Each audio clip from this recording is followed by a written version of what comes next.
So, welcome everybody to this guide how to fight Pyromaniac solo on normal. The reason why I'm doing this is not that far into the game. As you can see, I started playing a week ago and I got stuck on this little fucker here. And so I did what most of you probably already did and checked out YouTube videos, and they're all garbage because they recommend you stuff that might involve a lot of grinding, and sometimes it doesn't even is actually a guide. So what I'm going to show you is how to fight Pyromaniac solo and what equipment do you use, and just to show off how good the strategy itself is, I'm gonna do this with this settings here. As you can see, I don't have any fire resistance at all. Also, HP is not that high, and the full settings are from the Descendant modules. We go with Sharon. It doesn't matter which type of Descendant you use. I'm going with Sharon because that's the only one I actually like to play. But since we don't use any of our skills except of our melee attack at all, it doesn't matter what kind of Descendant you will use. The only thing that is important is that your level is high, so you have the module capacity. And as you can see, I'm not that high with my module capacity at all. You should upgrade your melee so you have a little more slots, but everything else is technically not that important. Some HP you should have, but that's it. Everything else is not that special. Now let's come to our weapon. We use a thunder cage for that, and two snipers, the scout sniper and the sniper rifle itself. The thunder cage for most of the damage, and for the beginning and the end we will use the sniper rifle just to get a little bit more damage out, and scout rifle is just only if we get in trouble and have no ammo at all. Modules, thunder cage is no ice damage, so we also have handicap on that. Everything else is also not that special. Snipers, technically not that important. I don't took any time at all to set up these. Yeah. And here we have everything else. Also not that crazy. Let's get into that. There are a few things you have to consider. Everything else is not that important. There's probably a better strat than attacking Pyromaniac, but we go for the shoulders and the core, and that's it. Time is a little bit of a problem, but we shouldn't die at all, at least not that often, and it will be a close one. So, first at the beginning, we get our sniper out, we reload, and we run to the left. It's very important that we go to the side, because it's the only side where you can survive. Once he's getting started, we start to shoot the core. So we miss everything, always.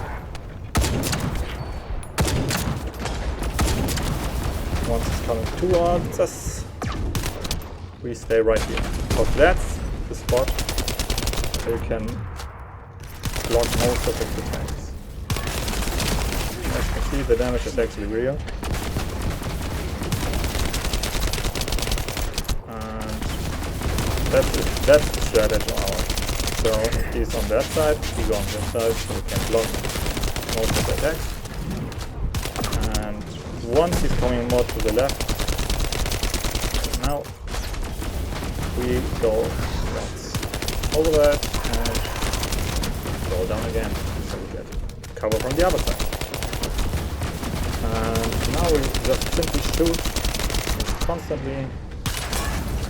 Try to dodge some attacks. But the most important thing is to stay behind the walls. And always attack these minions, because we need the ammo and we need AHP. Also important to always shoot the small things flying around. Otherwise, you will get too often into the rage mode. And there is nothing we can do during the rage mode.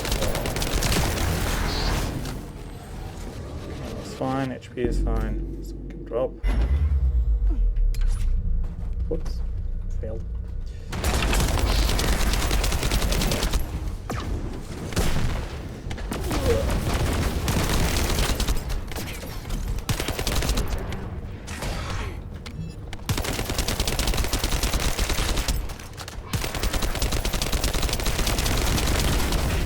As long as you constantly shoot at them, time shouldn't be a problem.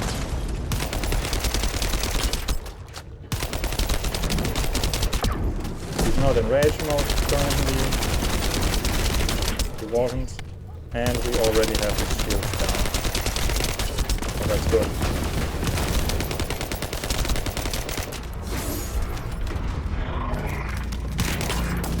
Now it's in rage mode, so we just sit it out, focus on the...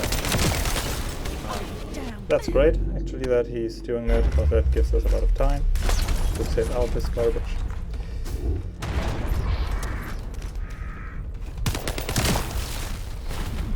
This is also the best time to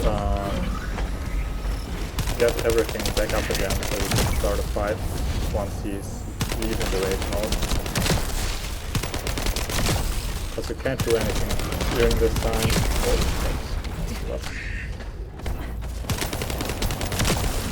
Now we are running into a problem because we don't have any ammo.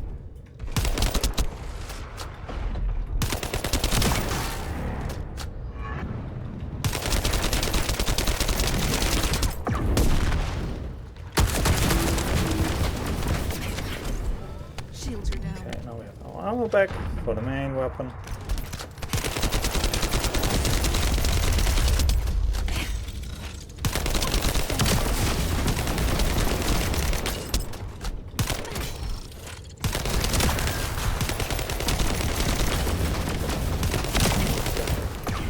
That's the reason why we use Thunder Cage, because that's the only thing that we actually take care of against these mobs.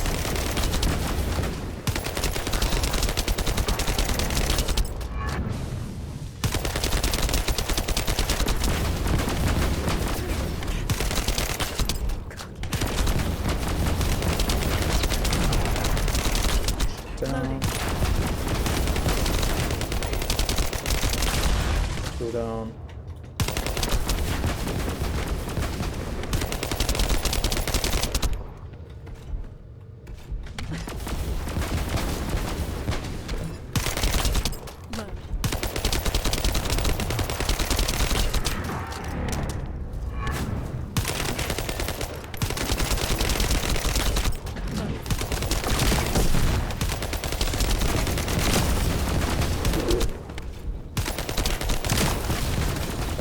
That was bad.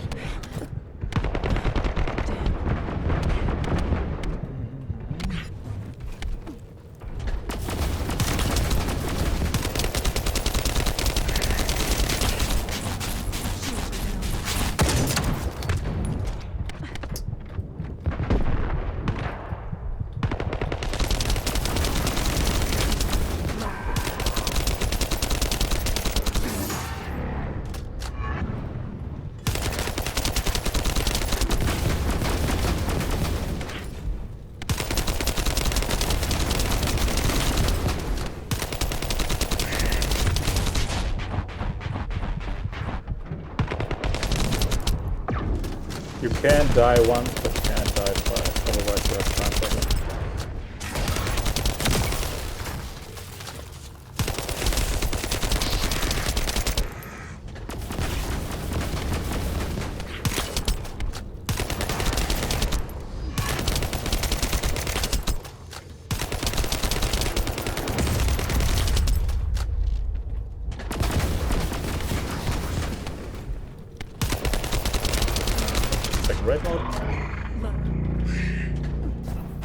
bad thing if we don't have any HP here lying around, and he didn't summon anything, so that's bad.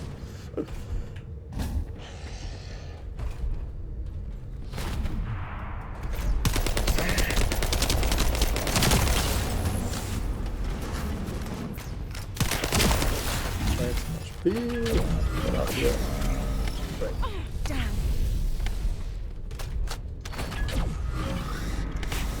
Okay, let's do that. Got the HP, right. That's fair. That's unfair.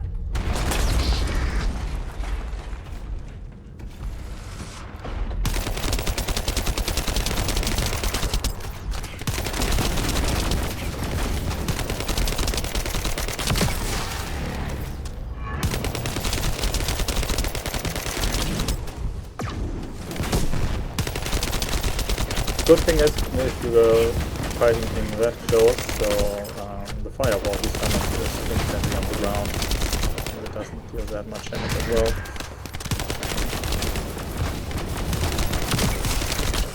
Loading.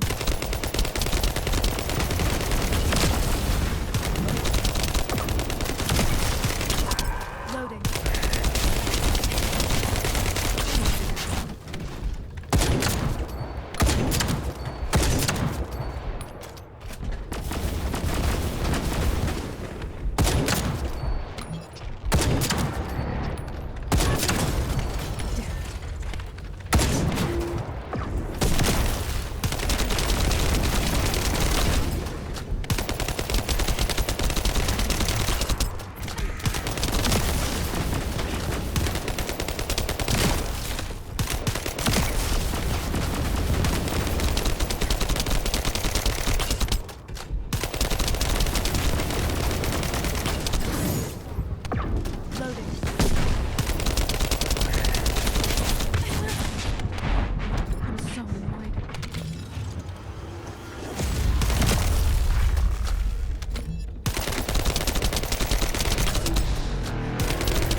Boom!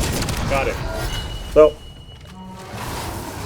I did this 10 minutes earlier again already, and that was technically a final 10 seconds round, so this is a lot better.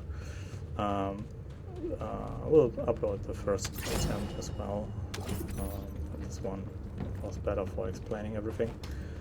So, like I said, this is the corner where you have to do the fight, where you can block everything and dodge everything, and then it shouldn't be a problem if you go solo. If you do it in a group, it's probably also the easiest way to do it here, since you can block and dodge a lot of the damage. And if you actually don't do it the hard way, there's also an easier method. If you go with, whoops, I can't do it in here, I can. Let's get out of here. So I can show you also the settings are used for a lot more time to breathe and a little bit of quicker method, but still not that overpowered. For the Thunder Cage, I used the chill settings, so I technically upgraded a chill enhancement to maximum and a little bit more crit then, but nothing too crazy at all. And on Descendant, I used fire resist, so I technically took heat antibodies and all resistance up.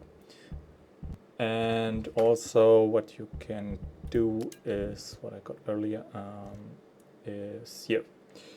Sometimes you get some fire resistance from it, so 2000 from there, and you should be fine. You should actually be fine. But yeah, as you saw, it is actually possible to do it without any fire resistance at all, if you know where to stand. And hopefully it helps you guys to get this Colossus down. Alright, until then, see ya.